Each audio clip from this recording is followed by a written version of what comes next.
그는 다름 아닌 스메르 자코프입니다. 그는 예심 때 신경질적으로 눈물을 흘리면서 이 젊은 까라마조프가, 말하자면 이반 표드로비치가 그 정신의 무궤도성을 가지고 얼마나 자기에게 공포를 주었는가 하는 것을 이야기했습니다. 그 사람은 이 세상에서는 무슨 일이든지 다 허용된다고 생각하고 있습니다. 지금부터는 무엇 하나 금지되는 것이 없다고 그 사람은 늘 가르쳐 주었습니다. 하고 그는 말했습니다. 이 백치는 그러한 주장을 배우고 그 때문에 완전히 발광하고 만 듯합니다. 물론 고질인 간절병과 주인 댁에 돌발한 무서운 소동이 그의 정신 장난을 부채질한 것은 두말할 것도 없습니다.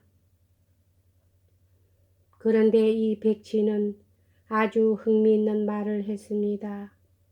그것은 총명한 관찰자의 말이라 할지라도 훌륭하다고 할 수 있을 정도이며 그러기에 나도 이 말을 꺼낸 것입니다.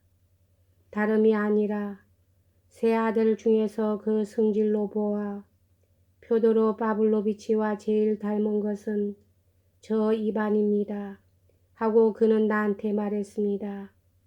나는 이 말만 소개하고 이반에 대한 성격 묘사를 일단 중단하기로 하겠습니다. 왜냐하면 이 이상 말한다는 것은 점잖지 못한 일로 여겨지기 때문입니다. 나는 이제 이 이상의 결론을 내리기를 원치 않습니다. 이 청년의 장래에 대해서 오직 파멸밖에 없다는 따위의 불길한 예언을 할 생각은 없습니다.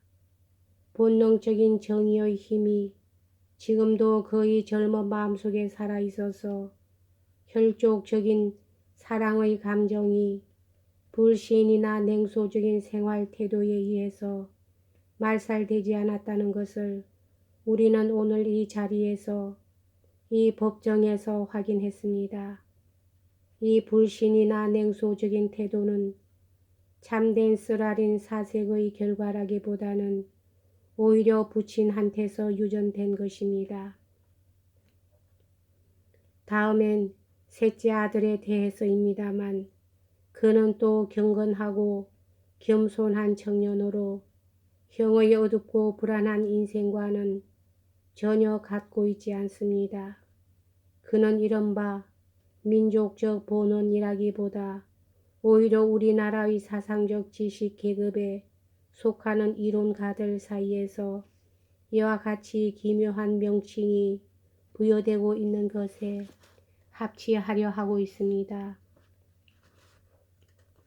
아시겠지만 그는 수도원에 들어가 있었으며 어떠한 수도사가 될 뻔한 사람입니다.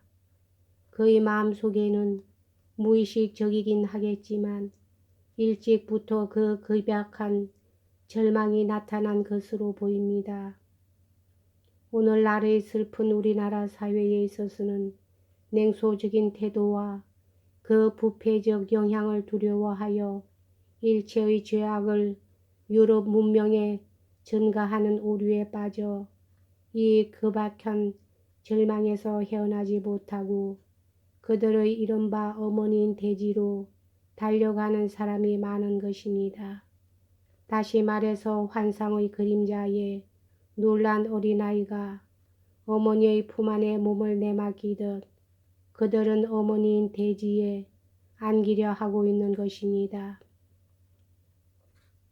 서로 한평생을 나태와 무의 속에 지나는 한이 있더라도 그 무서운 환영만 보지 않는다면 좋다는 생각으로 쇠약한 어머니의 시들은 유방에 매달려 편안히 잠들려 하고 있는 것입니다.